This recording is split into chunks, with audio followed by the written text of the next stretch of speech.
Every year, tiny eels arrive to bays and rivers along the Atlantic coast. These clear glass eels will soon develop the features and color of the common American eel, a fish which lives along the eastern seaboard and its tributaries for as long as 20 years. Through their existence as juveniles and adults, we call them yellow eels. When fully mature, they return back to the sea as silver eels, to spawn and die. This is a fascinating life cycle, very complex. The translucent baby toothpicks arrive by the millions to a single river, and likely billions throughout their range. A year earlier, they emerged from perhaps trillions of eggs deposited by their silver-toned mothers in a corner of the Sargasso Sea.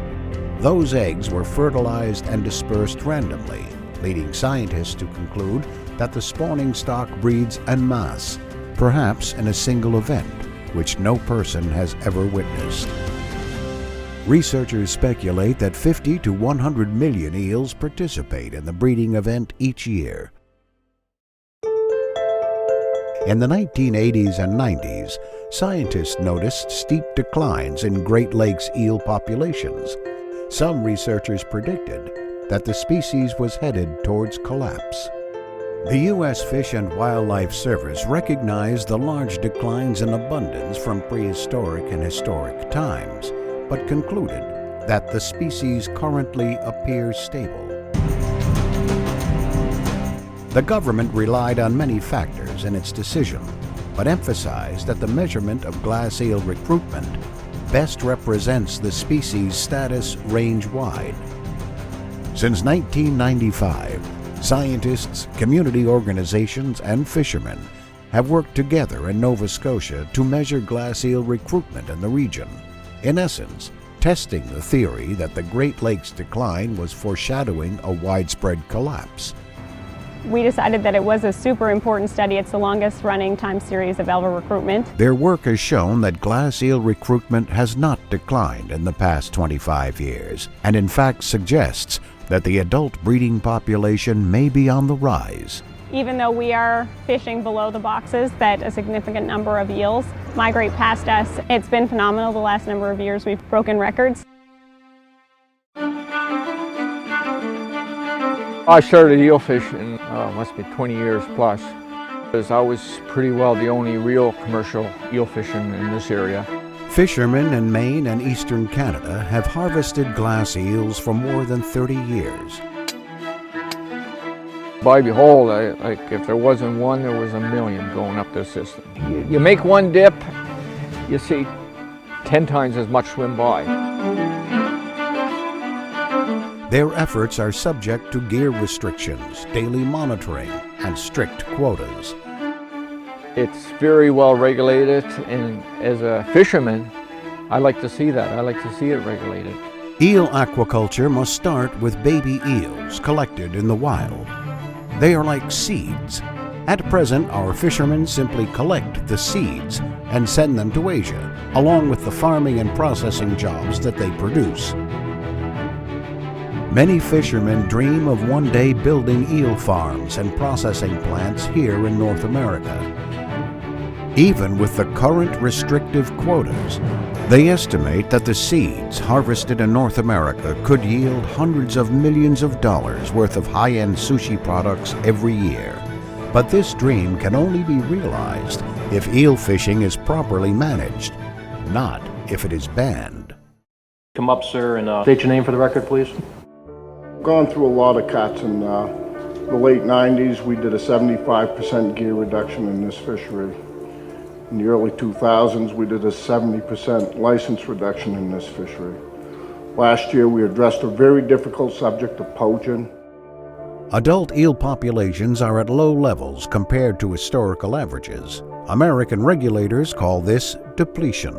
I haven't seen anyone use the word extinction or endangered in connection with depletion, but that is the tone that a lot of the press takes. It's not even clear what depleted means. And based on the fact that we blocked almost 80 to 90% of the freshwater habitat for eels, Who would argue that the stock is depleted from historic norms? Fishing in an earlier era and a variety of other threats may have contributed to yellow eel depletion, but the most obvious cause was that eels were blocked from reaching much of their traditional freshwater habitat, not just by hydro dams, but also by thousands of mill ponds, road culverts, river diversions, and other blockages over the past 200 years. My position is that this fishery, and there's a lot of evidence to this effect, but that the fishery is not a substantial cause of declines in eel populations.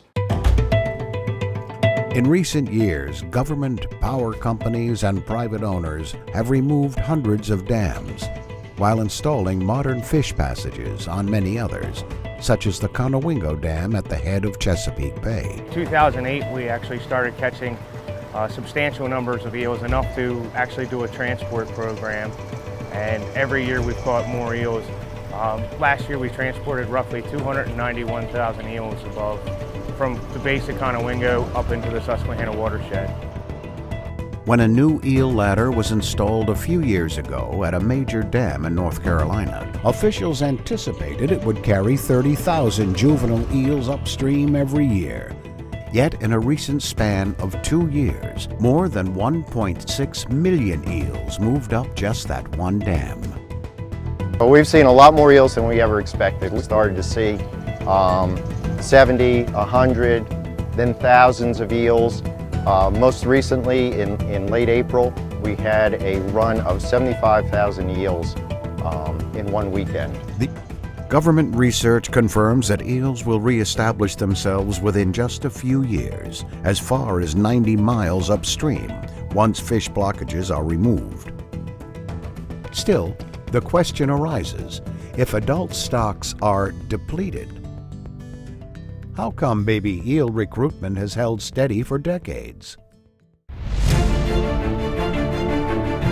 The Fish and Wildlife Service has answered this question, explaining that the eel species exhibits a variety of life-preserving strategies that have allowed it to flourish for tens of millions of years. One of the most important strategies is that eels can live in salt water as easily as they do in freshwater. Their marine habitat spans thousands of miles of almost entirely unfished coastline. Perhaps as many as 47,000 tons of adult eels live in these bays and estuaries. These eels contain a sufficient breeding mass to provide new recruits to the entire range, including those freshwater areas where adult populations are low.